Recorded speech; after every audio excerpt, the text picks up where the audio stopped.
الافريقيه كاينين مباريات كدوز وكتنسى، وكاينين مباريات كيبقاو في التاريخ. وهذه المواجهه اللي غادي تكون نهار 24 وحده منهم. الجيش الملكي ضد صندوق، عندنا الماضي ضد الحاضر، تاريخ ضد القوه. وشكون غادي يكتب فصل جديد في افريقيا؟ باش نفهموا هذا الماتش مزيان خصنا نرجعوا شويه للور. الجيش الملكي واحد من اكثر الانديه في افريقيا. في 1985 دار انجاز تاريخي وربح دوري ابطال افريقيا، وكان اول فريق مغربي يديرها. من بعد بقى كيسيطر محليا في البطولات، الكؤوس، جماهير، يعني كان حكمها ديال بصح. ولكن السنوات داز والفريق بعد على القمه الافريقيه بزاف. والسؤال اللي باقي كيطرحوه بزاف ديال الناس، واش الجيش باقي فريق كبير؟ ودابا جا الوقت يجاوب عليه في هذه المباراه ديالهم ضد صندوق. وفي المقابل كاين فريق طالع بقوه. صندوق ما عندوش تاريخ كبير بحال الجيش الملكي، ولكن عنده حاجه اكثر من هذا، الاستمراريه ديالهم في الالقاب. ربحوا دوري ابطال في 2016، سيطروا على الدوري المحلي، فريق منظم وقوي بزاف. صندوق ماشي غير فريق عام، هذا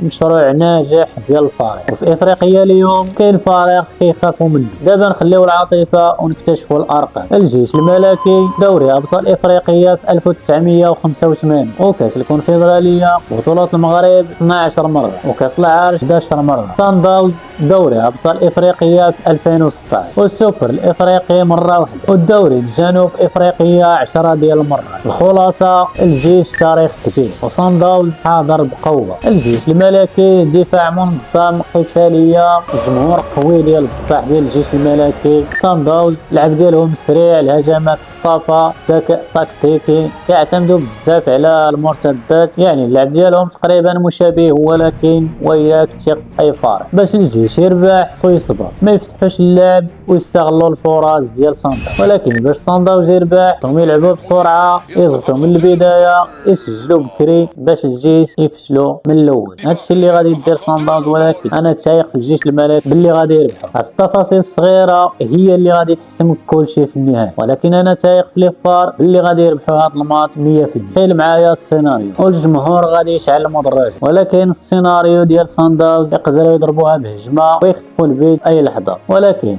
الماتش التكتيكي حتى لاخر دقيقه يقدر ليفار يربحوا ويخرجوا بنتيجه ايجابيه. اي حاجه ممكنه، وهذا هو جمال كره القدم. وفي النهايه هذا الماتش ماشي غير 90 دقيقه، هذا اختبار تاريخ. واش الجيش الملكي غادي يرجع للمجد ديالو ويرجع كما كان، ولا صندوق غادي يكمل السيطره ديالو على الكؤوس الافريقي؟ الجواب غادي يكون في التيران نهار 24. كونوا في الموعد، لان الماتش غادي يكون حماسي ديال بصح، وغادي يكون الجمهور حاضر فيه بقوه. دابا غنكونوا وصلنا للاخر ديال الفيديو. الا كنتي مع الجيش او لا الا كنتي مع صندوق، خليو لي الاراء ديالكم في التعليقات. والا نسيت شي معلومات كتبوهم لي حتى هما في التعليقات، ونشوفكم في فيديو جديد. تهلا.